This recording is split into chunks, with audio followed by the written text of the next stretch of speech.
श्री कृष्ण केवल एक देवता नहीं, एक मार्गदर्शक, एक मित्र, एक योद्धा और एक चतुर राजनीतिज्ञ थे। उनकी लीलाएं केवल मनोरंजन नहीं, बल्कि जीवन के गहरे रहस्य और सच्चाइयों की व्याख्या है। ये कहानी द्वारका के समय की है, जब श्री कृष्ण ने एक युवराज को अहंकार से मुक्त करके उसे सच्चे धर्म का रास्ता दिखाया। कहानी शुरू होती है। द्वारका नगरी में एक दिन एक युवा राजकुमार आया। नाम था युवराज वीरसेन। वो एक छोटे राज्य का उत्तराधिकारी था, पर युद्ध में अपराजित रहने के कारण उसे अपने बल और बुद्धि पर बहुत गर्व था। उसे कृष्ण के बारे में सुनकर आश्चर्य होता कि लोग एक ग्वाले को भगवान क्यों कहते हैं। वो कृष्ण के दरबार में गया और व्यंग्य भरे स्वर में बोला, कहा जाता है आप बड़े ज्ञानी हैं, मुझे भी कुछ सिखाइए, लेकिन ध्यान रहे मैं कोई साधारण बालक नहीं, योद्धाओं का राजा हूं। दरबार में सन्नाटा छा गया, लेकिन श्री कृष्ण मुस्कुराए।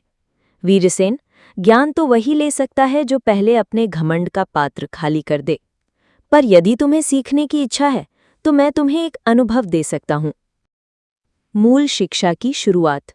कृष्ण ने कहा, तुम कल सुबह मेरे साथ नगर भ्रमण पर चलो, वहीं से शिक्षा शुरू होगी। अगले दिन दोनों वेश बदलकर नगर भ्रमण पर निकले। कृष्ण ने एक साधारण वेश पहना और वीरसेन को भी राजसी वस्त्र उतारने को कहा।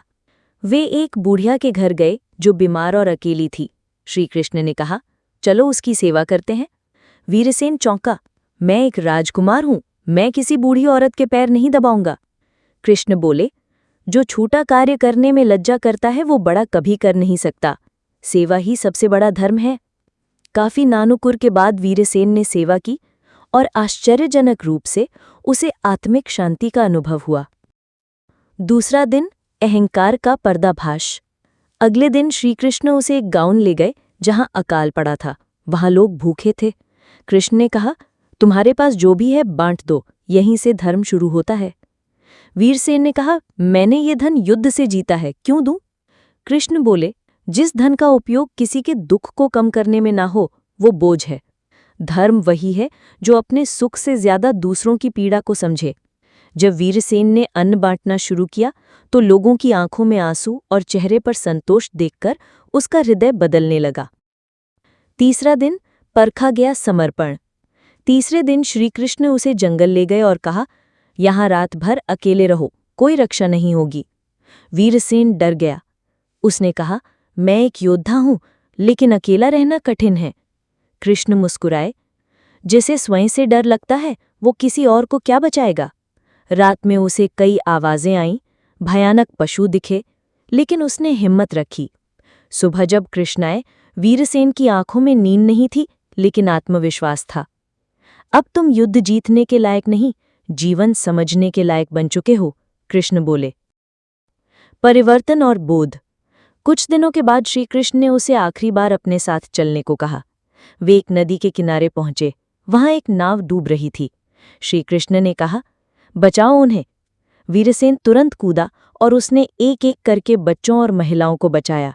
जब वो आखिरी को बचा रहा था, तभी उसका पैर एक पत्थर से टकराया और वो डूबने लगा। कृष्ण ने उसे खींचकर बाहर निकाला और कहा, तुमने दूसरों के लिए जीवन दांव पर लगाया, यही धर्म है। अब तुम्हें अहंकार नहीं, आत्मज्ञान मिल चुका है। वीरसेन उनके चरणों में गिर गया। मुझे क्षमा करें प्रभु, मैंने आपको साधारण समझा।